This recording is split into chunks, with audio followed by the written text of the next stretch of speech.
Good day, I'm Stephen McHugh, and this is your JIS News for Wednesday, March 21. Prime Minister Andrew Holness has unveiled a plan to register and issue titles for 20,000 parcels of land over the next 3 years. The Prime Minister was making his contribution to the budget debate in Parliament Tuesday. He says the National Housing Trust, NHT, will be providing $2 billion to partially fund the program. It will help to create a system of credit where persons can borrow money to get their titles. Mr. Holness also gave an update on government's drive to merge the Land Administration and Management Program, LAMP, and the National Land Agency, NLA, to create a public body to title lands across the island. The roadmap has been prepared. The LAMP merger, the merger of LAMP into the NLA to create this new titling agency, and the legal machinery will start officially April 1, 2018, next month. The new agency will adopt a systematic land registration system whereby designated areas are targeted with officers going house to house to register and title lands. Systematic land registration results in a lower cost per parcel, and increased registration can be done in a shorter period, whereas a voluntary system of registration takes a much longer time to complete. Under the current LAMP, the cost of producing a title is $192,000 per parcel. Under the proposed systematic program, the cost of producing a title will be reduced to approximately $134,000 per parcel. Government will be creating a watch list of gang-associated persons as part of enhanced security measures.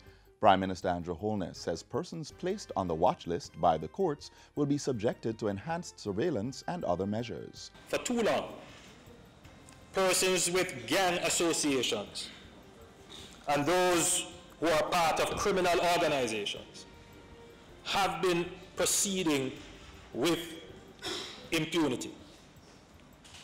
Currently, research is being undertaken to guide the establishment of a watch list. He also revealed that political consensus on the country's crime plans would be sought through the reintroduction of the Vale Royal talks with the parliamentary opposition. I am confident we can reach an understanding to put national security above politics in the same way the government and the opposition have rallied around to pass legislation relating to IMF targets. In related news, newly appointed Commissioner of Police, Major General Anthony Anderson, is declaring that the states of public emergency are progressing apace and the operations are assisting to reduce murders. The Commissioner, who took office on March 19, was speaking to JIS News on Tuesday following a call on the Minister of National Security, Robert Montego. He emphasized that sustained pressure by the security forces was integral to maintaining law and order in key areas. Prime Minister Andrew Holness declared the state of public emergency in the St. Catherine North Police Division on Sunday, March 18. It will be in effect for an initial 14 days. A similar declaration was made for St. James in January. Education Minister Senator Ruel Reid says all is set for tomorrow's start of the Grade 6 Achievement Test, GSAT. He told reporters on Tuesday that there were no impairments in preparations for the final cohort to sit the test. We are confident, notwithstanding certain ailment that occurred last week, that from all reports, Mr. Green, majority of the grade 6 teachers, while others were ill, those grade 6 teachers, even they were feeling ill, they did not neglect their students. They were having classes with their students. 39,093 students are registered to sit the final staging of the Grade 6 Achievement Test on Thursday and Friday of this week. It will be replaced by the Primary Exit Profile, PEP, next year. And finally, 2 new specialized cardiac ambulances are now in the island, offering a life-saving addition to local health service delivery.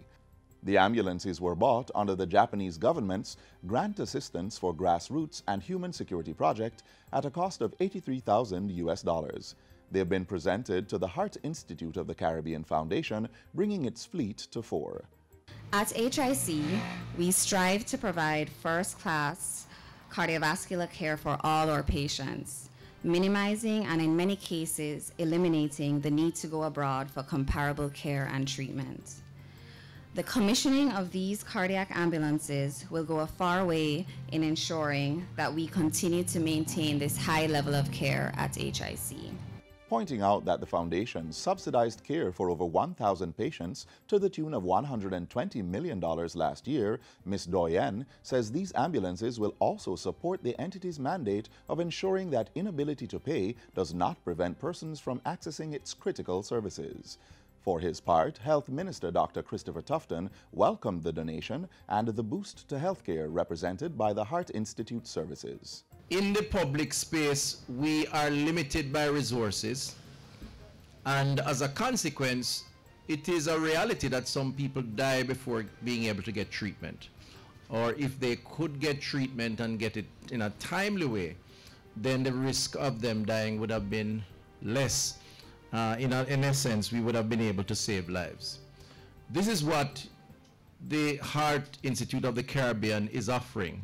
And that's it for JIS News Today. I'm Stephen McHugh. Thanks for watching.